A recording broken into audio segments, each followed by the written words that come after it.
हे guys, good afternoon, welcome to my new blog. भावानं आहे ना, आज आपल्याला आहे ना जायचं आहे पुण्याला. कारण आहे ना, कमीत कमी आपण येऊन घरी म्हणजे 8 दिवस झालेत मॅक्झिमम गावाकडे येऊन. ते 8 दिवसामध्ये काम पण केलं आपण, 4-5 दिवस काम केलं, सोयाबीन काढलं वेळेला. फायनली आज जायचं आपल्याला पुण्याला. पुण्याला जायचं टायमिंगला आहे ना भावांनो, आमची मम्मी ना खूप म्हणजे खूप पाठवते बरं खायला पियाला किंवा कपडे बिपडे, अजून कपडे पण नवीन घेतले ते पण घेऊन जायचे आपल्याला. बघा भाऊ ही केळी तर तिकडे एक बॅग आहे, इकडे एक बॅग आहे. इथे ह्यात 2-3 ड्रेस असते, बट तरी पण लय मोठं बॅग दिसतंय भावांनो. ह्यात आहे ना ह्यात लाडू, शंकरपाळ्या, ह्यात काय बघा चिवडं पण आहे ह्यात. ह्या बॅगेत आपले डॉक्युमेंट आहेत भावांनो. ही डब्बा का आपल्याला देणार नाही मम्मी, कारण की एका डबा बाजार आपल्याला. आणि ह्या डब्यामध्ये ना डब्यात सगळं सामान घेतलं बरं का खायचं. आणि ही डब्बा कमीत कमी आपलं संपन्न बरं का भावांनो 8 दिवसामध्ये. कारण की आम्ही ना टायमामध्ये का खायला बियाला भरपूर भेटत नाही, तरी पण आम्ही एवढं खायला घेतलं भावांनो. चला आम्हाला ही पण द्यायला लागली काय टमाटे बटाटे.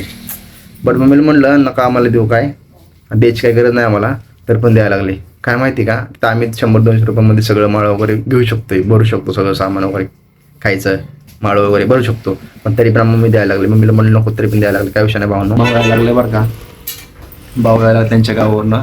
ते गावावरनं आल्यानंतर मग गाडी तर लावणार, गाडी लावल्यानंतर मग आपण सगळं सामान जेवढं पण सामान घेतलंय ना पुण्याला जाण्यासाठी, तेवढं सामान सगळं टोटल आपल्या गाडीत टाकायचं. म्हणजे भावाच्या गाडीत टाकायचं, मागे डिक्कीमध्ये टाकल्यानंतर जायचं आपल्याला. एक गाडी थांबली बरं का, व्हाईट कलरची भाऊ, बट मला दिसणार नाही, ते मला दिसतं इथून.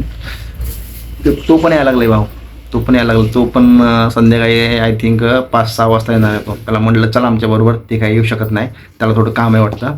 मग त्याला मी म्हटलं बरं का मग आपण जो संघ जाऊ. तो म्हटलं नाही होणार मला, त्याला काम आहे थोडं, म्हणून तो थांबणार येतं.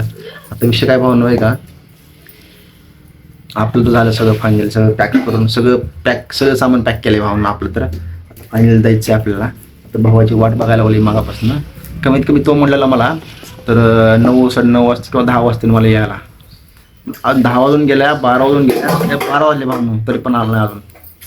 असं ते काही विषय नाही भावनो, टाईम लागत असतंय. आता पुण्याला जायचं म्हटलं तयारीला जावं लागतं, सगळ्या गोष्टी घेऊन जावं लागतंय. सगळ्या त्यांनी पण 100% सगळ्या गोष्टी घेतल्यात, म्हणजे खायचं पियचं सगळं टोटल घेतलंय. आता आहे ना आम्हाला नाही परत येण्यासाठी बरं का अजून 10-15 दिवसांनी परत यायचं आहे. परत पण येऊन बट थोडंफार काम बरं आहे त्या टायमिंगला. फायनल भावनो सगळं सामान वरून घेतलं बघा. मम्मी बघा ती काय परत पुसायला लागली भावनो. मम्मी आमच्या घरात बघा ना भावनो किती पसारा झाला आहे, लेमध्ये पसारा झाला आहे. कारण ना बाहेर उभं जातो ना त्या टायमिंगला आहे ना सगळं सामान काढते मम्मी मग खावा पण सगळं. बट तरी पण आहे ना मी पण थोडंफार मदत करू शकतो, काय अडचण नाही. आणि करतो पण भावनो. तुम्हाला वाटतं की यार ही नुसतं ब्लॉग बनवतोय, शूट करतोय, व्हिडिओ काढतोय, काही मम्मीला मदत करत नाही, असं नाही भावनो. तरी पण मी 100% मदत करतोय. तुम्ही माझ्या 2 दिवसाच्या किंवा 1 दिवसाच्या खालच्या ब्लॉगमध्ये ना आपण त्या व्हिडिओमध्ये अपलोड केलेलं आहे. आणि त्या टायमिंगला मम्मीला मदत केलेली आहे, आपण बनवून आपण मम्मीला मदत केली आहे, त्या तुम्ही व्हिडिओमध्ये बघू शकतो भावनो, काय विषय नाही. आता आहे ना फायनली बरं का अजून आलं नाही भावनो. मम्मीने बरं का चपाती दिलेत आम्हाला. चपात्या नाही ना म्हणलं तरी 10-12 चपात्या असतील, कारण की आम्हाला तिथं गेलं नाही खायला किंवा जाताना पण हॉटेलमध्ये पैसे न घालण्यापेक्षा चपात्या घेतलेलं बरं. कारण की हॉटेलमध्ये टाईम बिम लागला, वेगळा उशीर झाला गाडीमध्ये जाताना, तर हॉटेलमध्ये जाऊन आपण जेवण करू शकतो आपल्या चपात्याने.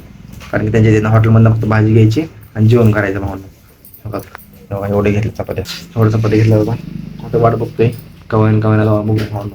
चला, आई होप आपको ये ब्लॉग अच्छा लगा होगा. लाइक करना, शेयर करना और चैनल को सब्सक्राइब करना. चलो आते हैं नेक्स्ट ब्लॉग में.